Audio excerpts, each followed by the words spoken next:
요즘 TV를 보면 몇 년 전까지만 해도 별로 없었는데 요새 들어 특히 눈에 많이 들어오는 것들이 있습니다. 최근 방영하는 드라마들을 보면 예전에는 거의 없던 새로운 장르를 발견하게 되는데요. 회귀물이라는 장르입니다. 회귀물 드라마 하면 말이 좀 어려운데 재벌집 막내 아들 그리고 내 남편과 결혼해줘 뭐 이런 드라마가 회귀물 드라마입니다. 회귀라는 말 자체가 되돌아간다는 것이죠. 인생을 되감아서 과거로 돌아가는 것입니다. 과거로 돌아가서는 이전의 삶에서 겪었던 실패를 극복하거나 자기 인생을 망쳐버린 원수에게 복수하는 것이 이 회귀물의 주된 포인트입니다.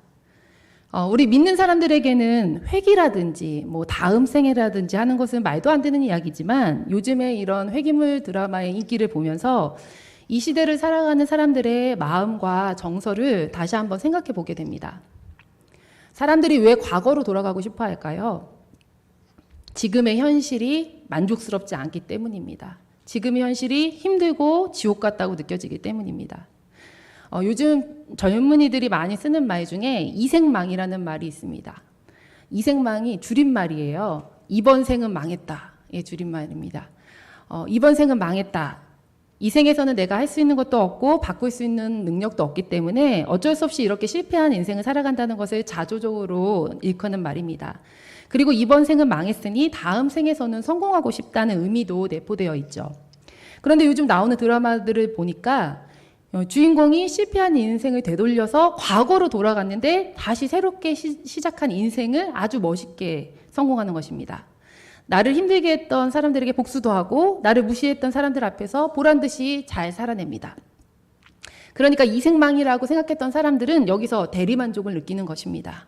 그리고 다음에는 나도 저렇게 재벌집 막내 아들로 한번 태어나서 이런 생각을 하게 되는 것이죠.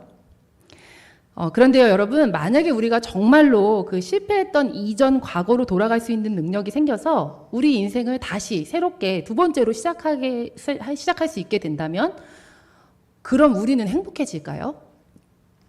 지금의 후회 가득한 인생을 뒤로하고 모든 것을 다시 시작할 수 있다면 우리는 정말 성공한 인생을 살 수 있을까요? 저는 우리에게 다음 인생이 다시 주어진다고 해도 그 인생은 성공할 수 없다고 생각합니다. 예수 그리스도의 생명이 없는 사람은 그의 인생이 두 번째, 세 번째, 뭐 그 이상으로 주어진다 해도 똑같은 후회와 아쉬움 속에 여전히 지옥 같은 인생을 살게 될 것이 분명하기 때문입니다. 어떻게 그것을 확신할 수 있습니까?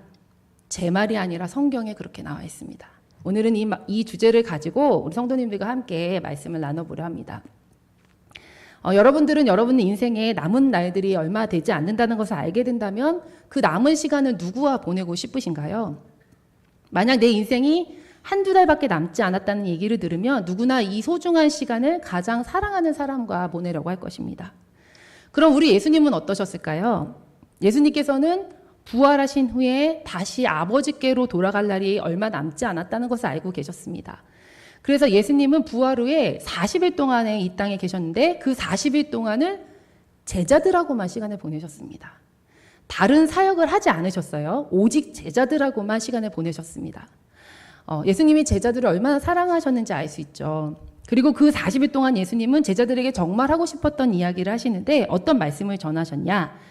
사도행전 1장 3절에 나옵니다. 우리 함께 사도행전 1장 3절 말씀 읽어보겠습니다. 시작. 그가 고난 받으신 후에 또한 그들에게 확실한 많은 증거로 친히 살아계심을 나타내사 40일 동안 그들에게 보이시며 하나님 나라의 일을 말씀하시니라. 아멘.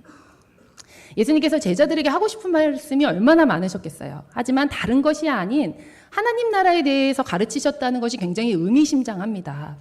왜냐하면 하나님 나라라는 주제는 이미 예수님께서 공생의 기간 동안에도 너무너무 자주 많이 반복해서 말씀하셨던 주제이기 때문입니다. 예수님께서 갈릴리에서 첫 사역을 시작하시고 나서 가장 먼저 하신 말씀이 무엇일까요? 하나님 나라입니다.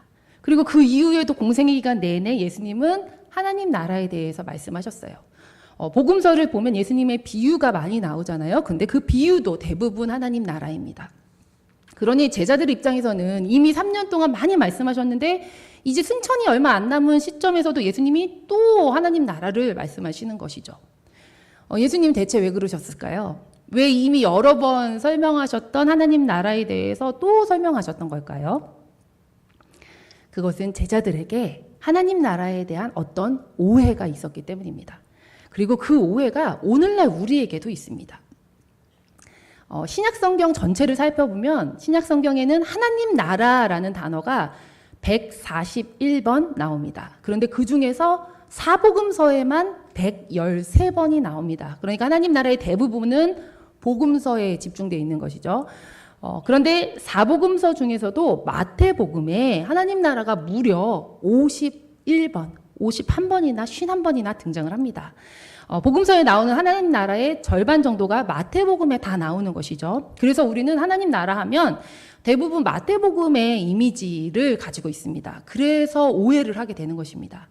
왜냐하면 하나님 나라, 마태복음에 나오는 51번의 하나님 나라 중 47번이 하나님 나라를 천국, 하늘나라라고 말하고 있기 때문입니다. 그럼 다른 복음서는 안 그런가요?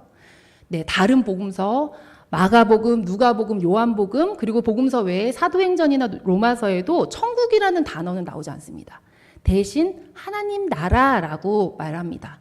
그럼 왜 유독 마태복음만 하나님 나라를 하늘나라, 천국이라고 말했을까요? 그것은 사복음서를 기록할 때 그 복음서를 읽는 수신자 대상이 달랐기 때문입니다. 마가복음은 로마에 있는 그리스도인들에게 쓰여진 복음서입니다. 그리고 누가복음은 헬라에 있는 그리스도인들에게 쓰여진 복음서죠. 그리고 요한복음은 헬라인, 로마인, 유대인 상관없이 모든 사람에게 기록된 복음서입니다. 그런데 마태복음은 달랐어요. 마태복음은 유대인들을 대상으로 쓰여진 복음서였습니다. 유대인들에게 너희가 그토록 기다리던 그 메시아가 바로 나사렛 예수이시다라는 것을 말하기 위해 기록된 복음서가 마태복음이었던 것입니다. 그렇게 마태복음의 수신자가 유대인들이다 보니 여러분 유대인들은 어떤 특징이 있죠? 유대인들은 하나님의 이름을 함부로 말하지 않습니다. 서기관들이 성경을 필사할 때도 하나님의 이름이 나오면 야훼, 그 히브리어 네 글자, 자음으로 네 글자거든요. 그 네 글자를 쓰기 위해 붓과 잉크를 새 것으로 다시 바꿔서 쓸 정도로 그때그때마다 계속 할 정도로 하나님에 대한 경외심, 하나님의 이름에 대한 경외심이 남다른 민족이 유대인들입니다. 그러다 보니 마태가 유대인들에게 복음서를 쓰는데 하나님 나라라고 쓸 수가 없는 거예요. 그래서 하나님 나라 대신에 바꿔서 하늘나라, 천국이라고 바꿔 쓴 것입니다. 그래서인지 몰라도 우리도 하나님 나라보다는 천국이 더 익숙합니다. 성경 말씀도 천국이 훨씬 익숙해요. 예수님께서 공생애를 시작하시면서 처음 하신 말씀이 회개하라, 천국이 가까이 왔다 이잖아요. 근데 이것은 마태복음 말씀입니다. 이 동일한 말씀이 마가복음에도 나오는데 마가복음에는 뭐라고 나오냐면 때가 찼고 하나님 나라가 가까이 왔으니 회개하고 복음을 믿으라 라고 합니다. 뭔가 익숙하지 않죠. 예, 회개하라 천국에 왔다. 그 말씀이 훨씬 우리에게 익숙합니다. 그런데 마태가 의도한 바는 아니었겠지만 하나님 나라를 천국, 하늘나라로 바꿔서 말하다 보니까 이 제자들이나 우리에게 모두 오해가 생겼습니다. 여러분 천국은 어디 있죠? 저기 구름 뒤에 저기 있습니다. 천국은 언제 가나요? 죽어야 갑니다. 그렇죠? 예. 그리고 우리가 전도할 때도 예수 믿고 천국 가세요. 언제요? 죽어서요. 예. 다 그렇게 생각합니다. 천국 하늘나라라는 단어 때문에 하나님 나라가 죽어서 가는 나라가 된 것입니다. 이러한 오해는 예수님 시대뿐만 아니라 이 중세 시대에도 이어졌는데 16세기 미켈란젤로의 최후의 심판 그림에도 그렇게 나와 있어요. 그림을 보면 최후의 심판 때 어떤 사람들은 하늘로 올라가고 있어요. 근데 또 어떤 사람들은 지옥으로 내려가는 것으로 나옵니다.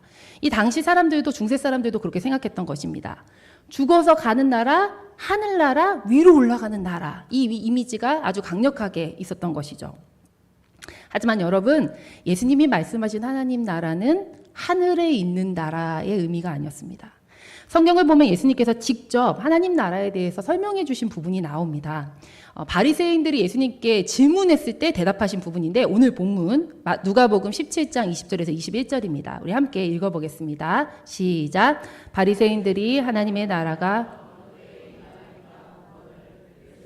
대답하여 이르시되 하나님의 나라는 볼 수 있게 임하는 것이 아니요 또 여기 있다 저기 있다고도 못하리니 하나님의 나라는 너희 안에 있느니라. 아멘.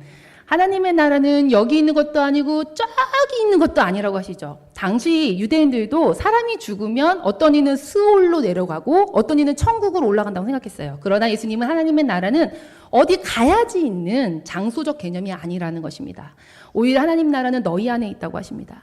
여기서 너희 안에 있다라고 하실 때 있다라는 단어가 헬라어로는 현재 시제로 쓰였습니다. 근데 성경을 읽어보면 헬라어가 현재 시제로 쓰이는 적이 많지가 않습니다.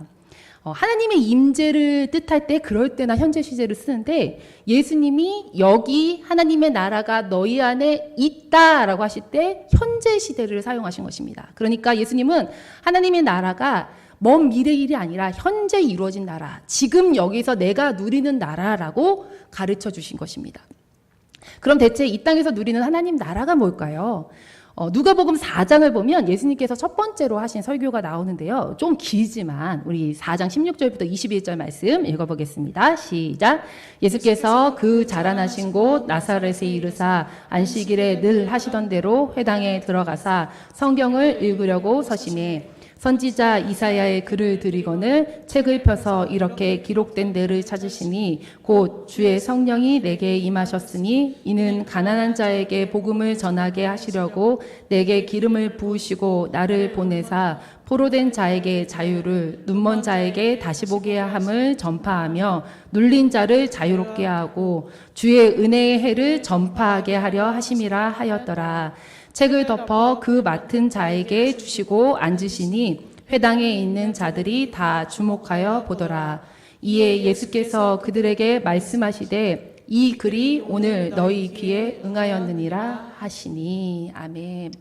마지막 구절이 중요합니다. 이 글이 오늘 너희 귀에 응하였느니라. 어떤 말씀이 응하였나요? 포로된 자에게 자유를 주고 눈먼 자에게 다시 보게 함을 주고 눌린 자를 자유롭게 하는 일들은 앞으로 저기 죽어서 천국 가서 일어날 일이 아니다. 그 일은 이미 임했다. 이미 너희에게 일어났다고 선포하신 것입니다. 하나님의 나라는 여기서 시작되었다는 것이죠. 그래서 마태복음에서 예수님께서 공생애를 시작하시면서 가장 먼저 회개하라 천국이 가까이 왔다라고 하셨는데 여기서 천국이 바로 다름 아닌 예수님 자신을 가리키는 것이에요. 예수님이 바로 걸어다니는 천국이신 거죠. 예수님이 이 땅에 오신 것이 천국, 하나님 나라가 임한 것입니다. 그래서 아프고 눌리고 힘들고 괴로운 삶을 사는 사람들에게 자유와 치유와 회복을 천국의 은혜를 예수님을 통해 지금 주신다는 것입니다. 예수님이 하나님 나라의 본체시니까요. 하지만 예수님이 부활하신 그때까지도 제자들은 아직도 예수님이 하나님 나라 그 자체라는 것을 깨닫지 못하고 있었습니다. 천국이신 예수님이 바로 옆에 계신데도 제자들은 아직도 그 의미를 깨닫지 못하고 아직도 저기 저 하늘나라 천국을 소망하고 있었던 거예요. 내가 이 땅에서 힘들지만 견뎌야지. 천국에 가면 다 해결될 테니까 참아야지 하면서 그 나라가 오기를 기다리고 있었던 것입니다. 그래서 예수님께서 승천하시기 전에 그 귀중한 시간을 제자들과 함께 보내시면서 마지막으로 중요한 가르침, 너무너무 중요한 하나님 나라, 너희 가운데 이미 임한 하나님 나라에 대해서 가르쳐 주신 것입니다. 얘들아 아직도 모르겠니? 하나님 나라는 이미 임했어. 너희가 나를 믿는다면 너희는 지금 이 땅에서 하나님 나라를 살고 있는 거야 라는 것을 가르쳐 주신 것입니다.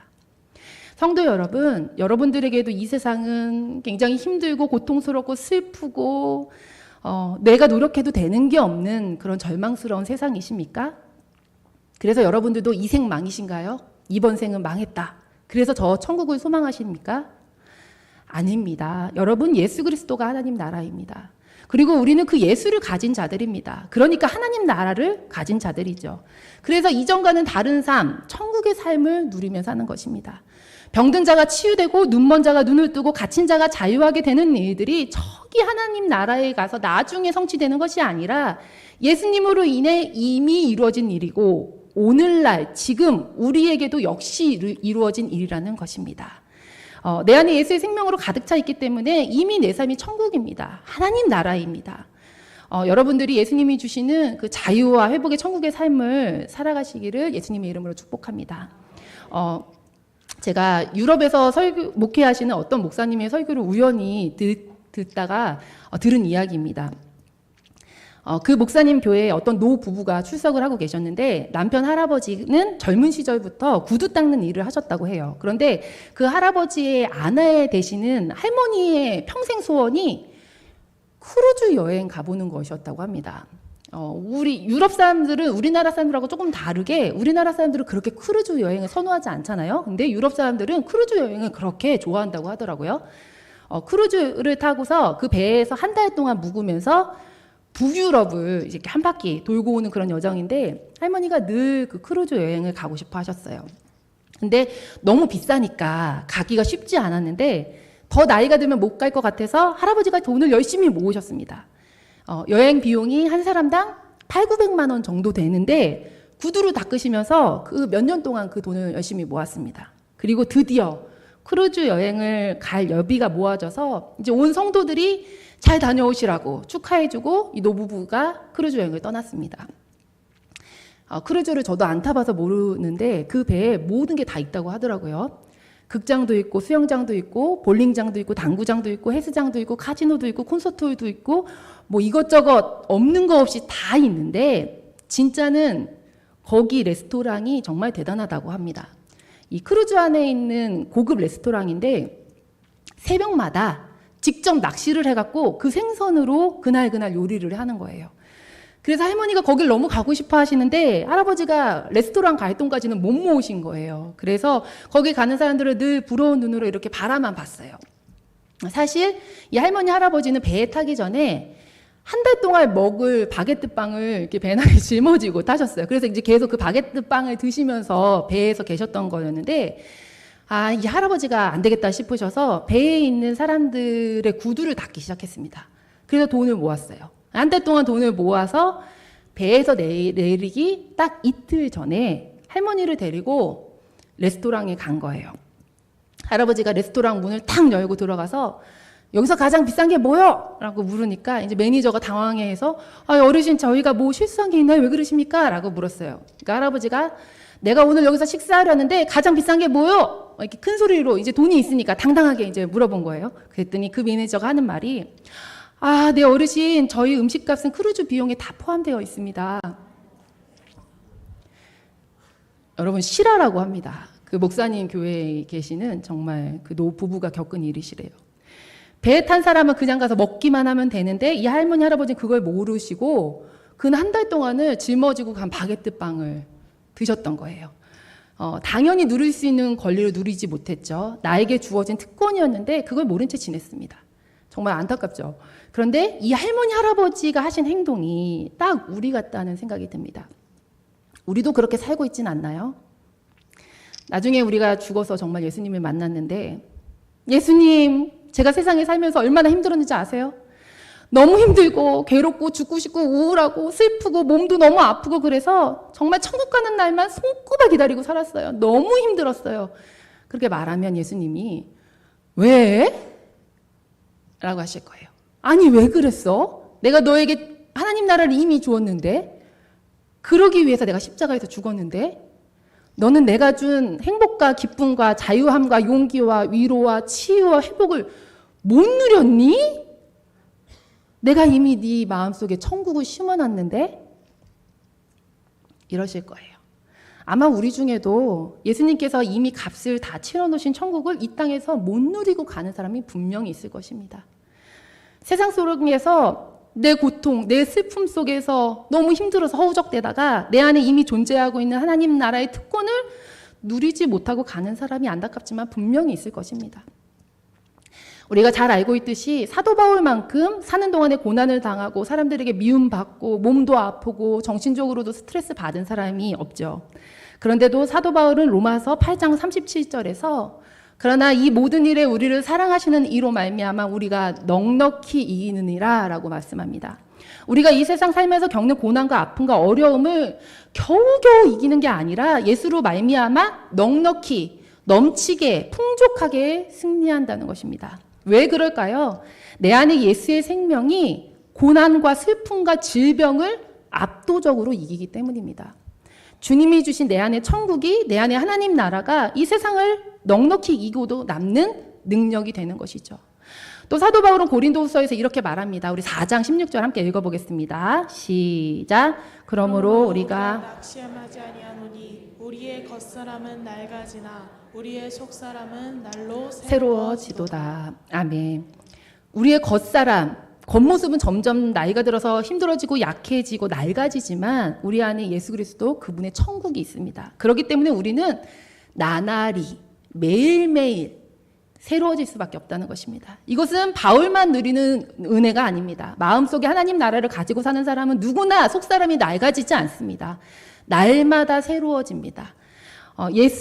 마음 안에 예수가 있는 사람들은 이 세상 사람들은 절대 이해할 수 없는 기쁨과 행복을 누리며 살 수밖에 없습니다. 그것이 예수님이 우리에게 이미 이루어 놓고 가신 하나님 나라입니다. 고린도후서 6장에 보면 사도 바울은 더 깊은 고백을 합니다. 우리 9절 10절 말씀 함께 읽어보겠습니다. 시작. 무명한 자 같으나 유명한 자요, 죽은 자 같으나 보라 우리가 살아있고, 징계를 받는 자 같으나 죽임을 당하지 아니하고, 근심하는 자 같으나 항상 기뻐하고, 가난한 자 같으나 많은 사람을 부유하게 하고, 아무것도 없는 자 같으나 모든 것을 가진 자로다. 아멘. 모든 것을 가진 자로다. 사도 바울은 정말 아무것도 없었지만 모든 것을 가졌습니다. 예수가 그 안에 있기 때문입니다. 우리도 그렇습니다. 예수님이 내 안에 있다면 우리는 모든 것을 가진 사람입니다. 여러분 이것을 믿으시기 바랍니다. 그런 사람은 예수님이 주시는 하나님 나라를 지금 현재 누리면서 죽은 자 같은 데 살아있고, 근심 걱정해야 되는데 이상하게 기뻐하고, 돈도 없고 가난한데 희한하게 사람들을 부유하게 하는, 세상이 감당하지 못하는 삶을 살아가는 것입니다. 그것이 바로 성도의 삶입니다.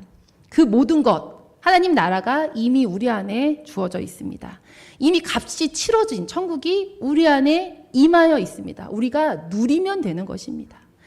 사랑하는 성도 여러분, 여러분들은 이 속에 예수님으로 인한 천국이 있습니까? 이 땅에서의 삶이 평탄치 않고 문제가 많고 속상한 일, 힘든 일, 고난의 연속이지만 여러분 예수님이 주신 천국을 누리며 사시기 바랍니다. 이것이 성도들에게 주신 특권입니다. 예수님이 이미 천국의 모든 것을 주시기 위해 십자가에 달려 돌아가셔서 모든 것을 이루고 주시고 가셨습니다. 그러기에 우리가 이 세상 살면서 비록 힘든 일을 당하고 슬프고 괴롭고 몸은 약하지만 예수 그리스도가 이뤄놓으신 하나님 나라를 누리면서 이겨내는 것입니다. 꿈꾸는 나라가 아니에요. 하나님 나라는 지금 이루어진 나라입니다. 예수님이 마지막으로 제자들에게 그 말씀을 하신 것입니다. 얘들아 꿈꾸지 마, 지금 이루어졌어. 겉사람은 후패해도 속사람은 매일매일 새로워지는 것입니다. 죽어야 하는 상황인데 살고, 근심해야 하는데 오히려 기뻐하고, 아무것도 없는데 모든 것을 가진 사람처럼 당당하게 살아가는 것입니다. 우리 안에 이미 하나님 나라가 임해 있기 때문입니다. 여러분 세상 걱정 근심에 이 하나님 나라 뺏기지 마시기 바랍니다. 우리가 살아가면서 이거 자꾸 잊어버리거든요. 그때마다 기억해야 돼요. 내 안에 하나님 나라가 있지, 여기 있지, 그걸 잊지 말아야지. 주님이 이미 이루어 주셨지, 내가 누리고 살아야지. 사랑하는 성도님들, 여러분들의 지금의 상황과 형편이 어떠하든지 아무것도 없는 것 같지만 나는 모든 것을 받은 사람임을 믿으시기 바랍니다. 이미 여러분들 안에 하나님 나라가 임하여져 있습니다. 주님의 제자들에게 마지막으로 하신 말씀이 너희에게 임한 하나님 나라임을 기억하면서 우리에게 주신 예수의 능력으로 매일의 어려움을 넉넉히 이기고 날마다 더 새롭게 되어 세상을 살아가시는 여러분들 되시기를 예수님의 이름으로 축복합니다. 아멘.